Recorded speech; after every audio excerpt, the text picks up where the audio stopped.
Good evening. You're watching Verdict 2016 on Rajya Sabha TV. I'm Ishan Russell and these are the headlines that we're tracking. Hectic campaigning in Tamil Nadu and Kerala. Star campaigners address multiple rallies. Prime Minister Modi campaigns for the BJP in Kerala. Jayalalitha addresses multiple rallies in Tamil Nadu.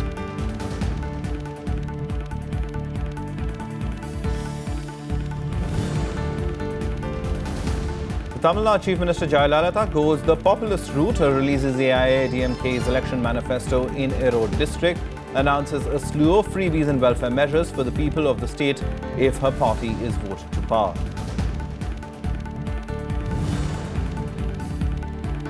And today we throw the spotlight on Amma Canteens in Tamil Nadu. A political war is broken out over the branding of the state-run canteens. The opposition is wary of the success of the scheme.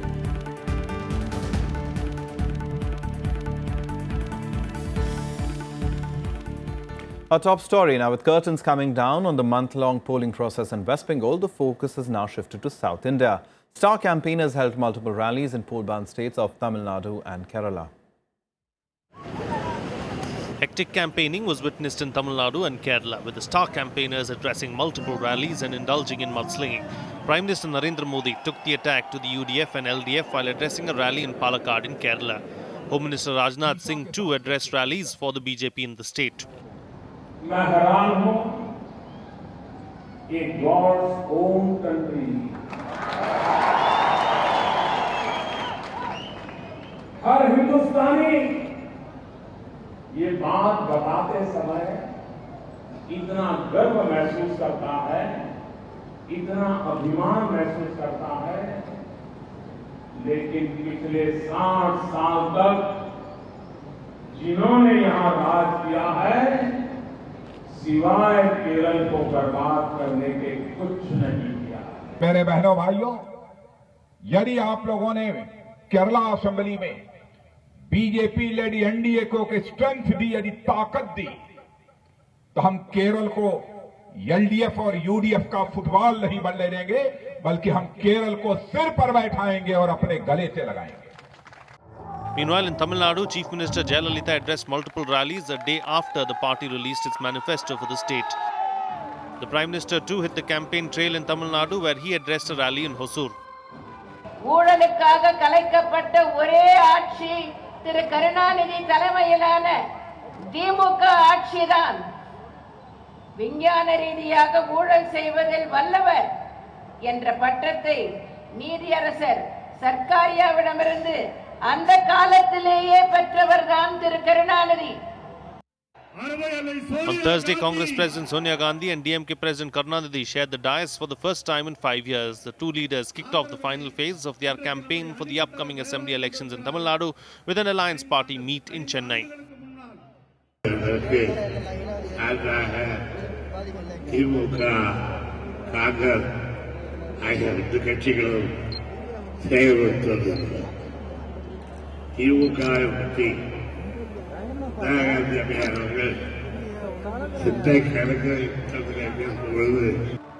Elections to the 234-member Tamil Nadu, 140-member Kerala and 30-member Puducherry assemblies will take place on May 16th.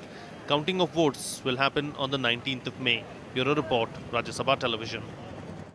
And our correspondent Akhilesh Suman has been travelling across Kerala and he gets us the latest from there. Akhilesh, now the focus has really shifted to Kerala and Tamil Nadu. We'll talk about Tamil Nadu in a bit, but as far as Kerala is concerned, the election mood in the state, I'm sure, must be upbeat. But what are the main issues that are being talked about? It's really an interesting situation in Kerala this time than any other time actually. Any other country in Kerala, there was a bipolar election when LDF and UDF were contesting against each other, and there was no contender for the first. But now BJP has come and BJP is projecting itself as a contender. So it has become interesting. So the propaganda war of BJP is matching both UDF and LDF, even though BJP has never had a seat in the past in this state. But the way BJP is trying to attack the Congress and the left, and even the Congress is attacking the BJP, they are in a way recognizing BJP as a force, and BJP is very cleverly taking advantage of this thing. One issue they are projecting for the for the state is the misgovernance and corruption against the UDF, ruling UDF. And against against the left, they have agenda that it is a violence-prone party. It is always indulging in violence because of its own ideology. So, the three things are working together as an issue. That is corruption, that is the violence. And you have seen that many violent incidents have taken in the past also. And other thing is that the misgovernance, that the left is raising the issue of misgovernance against the UDF. So it is, they have the three major issues that is taking place. Even though I'm telling that development is not a big issue in this state, because in a way UDF has worked a lot on the question of development, but there has been charges on corruption against UDF. So this is becoming a major issue again.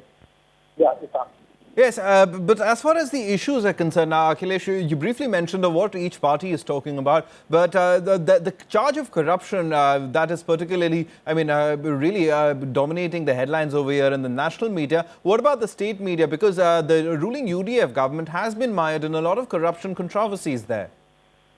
Yeah, actually, state media is raising two issues. One is the issue of women. Because in recent past, there have been 3-4 incidents that have shaken the whole state. That is rape and murder of the girls, especially from the Dalit community. So there is a caste question that is also coming in picture in the state, that why it is atrocity against Dalit in such a enlightened state where literacy is almost 100%, where has been progressive movement like left for a long time. And UDF, even though UDF is is in a way centrist party, but it also has some agenda close to the left. So, in a way, you can say that in the state media, the question of social disorder that has taken place also is a question of liquor, because Oman Chandi has told that bars have been closed, that not the liquor shops. Some people are also raising this issue. And there are some local issues, like there is a water scarcity in many parts of Kerala, even though it is close to the sea. But water is becoming scarce material even in many cities and many districts. I am coming from Kollam. In Kollam, that is close to the sea, and there is water problem in the whole city. So it is also becoming one of the issues that is coming to the mind of the people. All right, Akhilesh, we leave that. Unemployment is an issue. Lack of industrial development is an issue, because many of the industries are going to other states than remaining in Kerala. Wages are very high, so industry feel that it's not very sustainable to live in this. Cashew nut production, cashew nut processing was one of the major industries in this state, and that is also being closed. It is going up. So these are the issues that is taking place, taking rounds in the local media. All right, Akhilesh Suman will keep a track of all the developments as they happen on the political front in Kerala. Thank you so much for that update for now, Akhilesh. Now moving on to neighbouring Tamil Nadu, where the ruling AIADMK has released its manifesto. It's promised a slew of freebies in its manifesto for the 16th May Assembly elections. The party has assured mobile phones to all ration card holders, as well as 100 free units of power and Wi-Fi in public places if it is voted to power for another term. The manifesto also promises employment to one member of each household to various programs and increased financial assistance under a maternity scheme from 12,000 rupees to now 18,000 rupees. Creation of the Amma Venture Capital Fund of 500 crore rupees to promote first-generation entrepreneurs, and 100 crore rupee Amma Collateral Guarantee Fund to provide collateral-free loans to SMEs were some of the other promises made in the manifesto.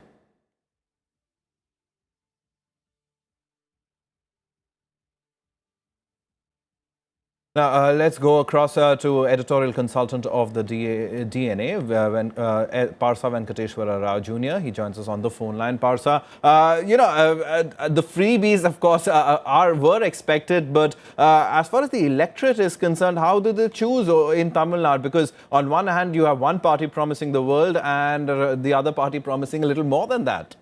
For the last many elections, it has become some sort of a whole tradition in Tamil Nadu that rival parties have been offering excessive and exaggerated freebies to the voters in the hope that they will be voted in. But if you see the outcome of the elections, you will find that the vote did not always go to the party that has promised the largest or the best or the bounty was the highest. The vote always went where the people thought that they wanted a change. So I think it is a mistaken view on the part of the leaders of different parties that if they offer the biggest bounty, they will be able to sort of win over the voters. It does not seem to be true if we go by the election results. Right, and also if we talk about the main, the election tempo that is really beginning to rise right now in Tamil Nadu. We had a host of rallies. In fact, the Prime Minister would also be addressing rallies over there. But as far as the strategy of the National Party over here, the BJP trying to make inroads into Tamil Nadu is concerned, do you think that could bear fruit? The Prime Minister, of course, going out on an all-out offensive. Let us remember one thing, that in Tamil Nadu politics for the last 40 years, national parties have become marginalized over the years, over the decades. Congress, which had a footprint of sorts after the 1967 elections when it lost for the first time and it never regained power again in the state, had a diminishing footprint in the last few years. The BJP is yet to make a mark in Tamil Nadu. So their main hope is that even if they open the accounts even if they win a seat or two, as they are hoping to do in Kerala, that would be a big gain for them. All right, Parsa, we leave it over there. Parsa was, of course, supposed to join us in the studio, but he could not make it due to traffic. But thanks very much for joining us on the phone line. Now, staying with news from Tamil Nadu, correspondent Ravindra Sharan caught up with Tamil Nadu Congress President EVKS Ilangovan. The Congress leader expressed confidence that his alliance would sweep the polls. Sir, what do you think? What are the prospects of Congress party in this election? We have a very bright prospects, and our alliance, DMK and Congress alliance, I think will sweep the polls. Sir, what is the main agenda? What are the main issues the party is highlighting? The main issue is anti-establishment, and especially about the Chief Minister, present Chief Minister, Jayalalitha has been very inactive all these 5 years. She has not met the people. She has not moved out of Chennai all these 5 years. Not only that, in Chennai and neighboring districts, when they were affected by the heavy rains, and lakhs and lakhs of people were affected, but she has not gone to their rescue. And apart from that, the price rise is another thing. You take the prices of the milk or the bus fare, so many things like that have really gone very high and people are suffering a lot.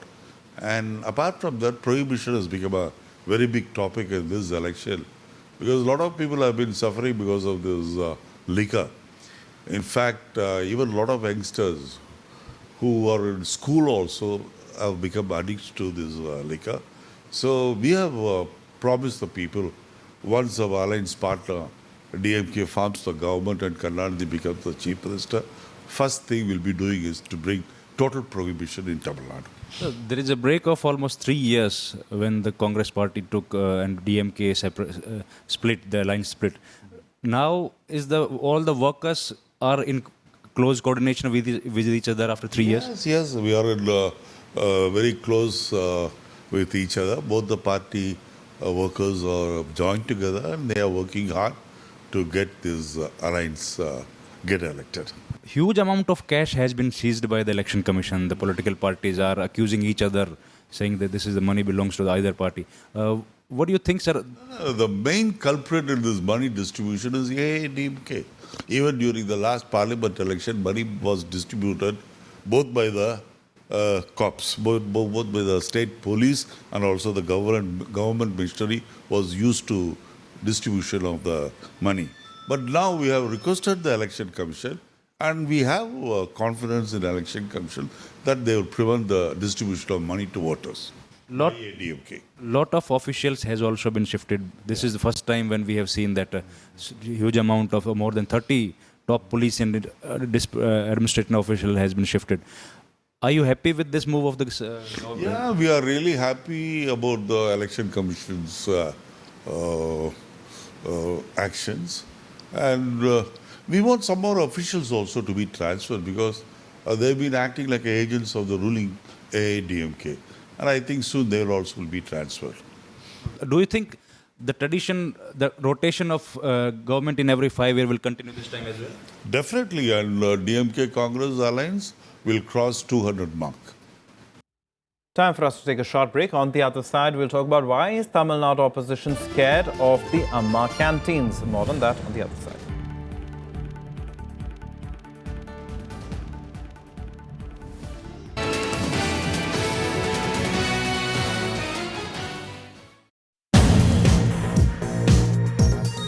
Create opportunities for the students to get absorbed in engineering jobs. And if you have to do that, then you have to do really high quality engineering in the country. Autonomy of the engineering institutes, these must be taken as completely sacrosanct aspects. Let the educators handle themselves. Watch Eureka with Professor Santosh Kapudia, Director, Structural Engineering Research Center at Chennai, only on Rajya Sabha TV.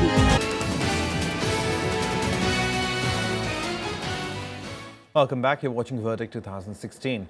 Now, politics over the Amma Canteens in Tamil Nadu has begun. Opposition parties want Amma's branding to be removed from the state-run canteens.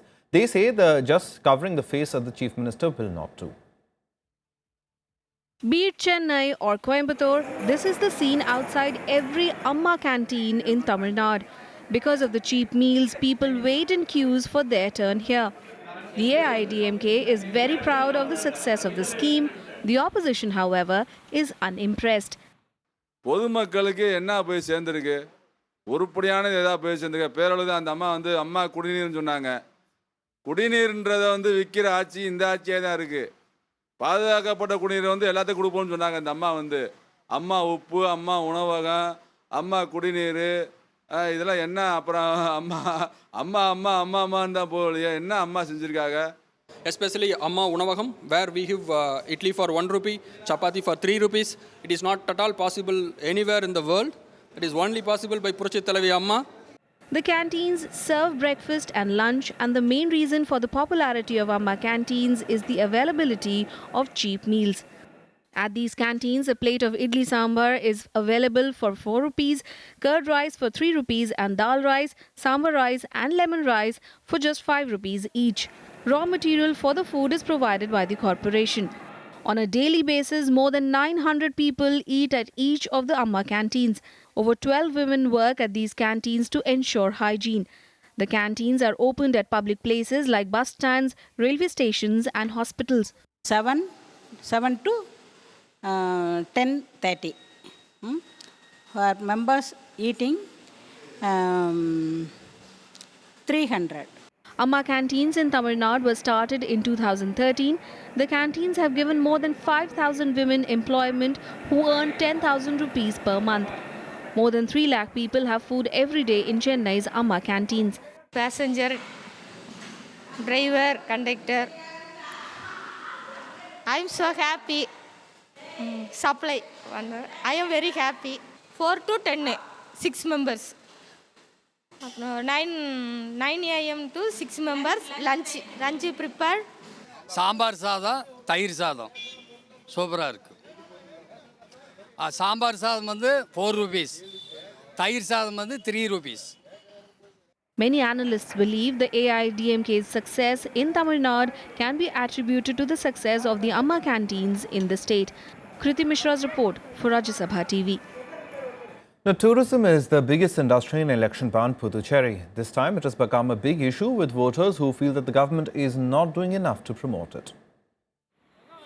Located in the southern part of India on the Coromandel coast of the Bay of Bengal and bound by Tamil Nadu is Puducherry. The history of modern Puducherry dates back to 1673 when Dutch, Portuguese, British and French colonists arrived here. A French colony till 1954, Pondicherry was officially renamed Puducherry in 2006. We should be having foreign tourists coming in, which we have not focused yet. I think there is a major vacuum which we need to grow in that direction. And the government has to play a very vital role with regard to popularizing our destination in the foreign markets, which I think this place needs that push from the government. Once a quiet, sleepy town, Puducherry banks on tourism as one of the main sources of income. More than 7 lakh domestic and foreign tourists visit the Union Territory every year. However, the absence of an airport is a huge drawback. Political parties also feel that tourism needs a boost for overall development of the region. I've been hearing that an airport here in Pondicherry would be helpful because we have to come through Chennai. But I think we're enjoying the facilities that are here. But more facilities will help more people to come. More facilities will help for more tourists, sure. This is a union territory. We have limited revenue. We don't have much revenue. So the central government should a lot of funds. That's what I feel. This government revenue is only excise duty on this liquors, which is apart. We get about something like some. But they have to focus most on tourism sector. ये पूरा बिल्कुल ये सरकार अभी NR सरकार fail है पूरा अब उन्होंने 170 आश्वासन दिया लोगों का ये में एक ही पूरा नहीं किया अभी तक 5 साल हो गया. During these elections, local residents are renewing their demand for an airport and also a theme park. Demands that could play a major role in deciding the fate of political parties, depending on their stand on these issues. Ravindra Sharon for Rajya Sabha Television, Puducherry. Now, Kerala was the first state in the country that gave legal recognition to the lottery business. The business now contributes the biggest share to the government's fund. Many get employment from the business, but for many, it has also created problems. Here's our special report. A single ticket to a world of wealth and fortune. That's a promise lakhs of people have found impossible to resist since 1967, when Kerala became the first state to start the lottery business. Many may not agree with the way in which lotteries are being dealt with. Like lottery has a lot of negative connotations. But here in Kerala, the entire profit of the lottery goes in for social welfare activities. And that is why lottery, if it is an issue in the election, it will be used by UDF as something that they would say has benefited a lot of people. The Kerala government has a lottery wing with 14 offices in every district, 40,000 authorized agents, 1,40,000 retail vendors, and many unauthorized agents sell almost 70 lakh lottery tickets every day. In the last 5 years, earnings from the lottery business have jumped from 557 crore to 5,596 crore. The government wants to take this to 10,000 crore. My government came to power. Then the finance minister, Mr. K. Mani, introduced a very strong policy on lotteries. We ban all other states' lotteries and we encourage the state lottery. You see, within 5 years, our turnover went up to 10 times. Kerala is concerned, the main income out of, other than that of the tax, is the income from the lottery. So crores of rupees they are getting. So we can't prohibit this lottery, but at the same time we have to find out the source of income other than the tax. The other side is the human cost of the lottery story. Entire families have landed deep in financial crisis, especially laborers and auto drivers who regularly waste large amounts of their earnings, although jobs for lottery sellers is a positive spin-off. फायदा है ना कुछ लोग जो ताश खेलता है इसी ममता पे कि ये लॉटरी टिकट लेता है लाखों रुपया लगाता है लाखों रुपया मिल जाता है 5,000 मिलता है और 2,000 मिलता है ऐसे तो बहुत पैसे मिलते हैं इसमें. अभी 4 महीने से शुरू किया है. अभी वो गरीब लोगों को ये लेने से अच्छा लगता है. छोटा प्राइस लगता है इसलिए डेली वो थोड़ा फायदा है. Kerala's Palakkad and Thrissur districts sell the highest number of lottery tickets. And after the business went online, Thiruvananthapuram and Kollam witnessed more buyers. Considering all aspects, experts feel the debt-ridden state government won't be able to stop the business. Ravindra Sharan's report for Rajya Sabha Television. Well, that's all from us. Goodbye.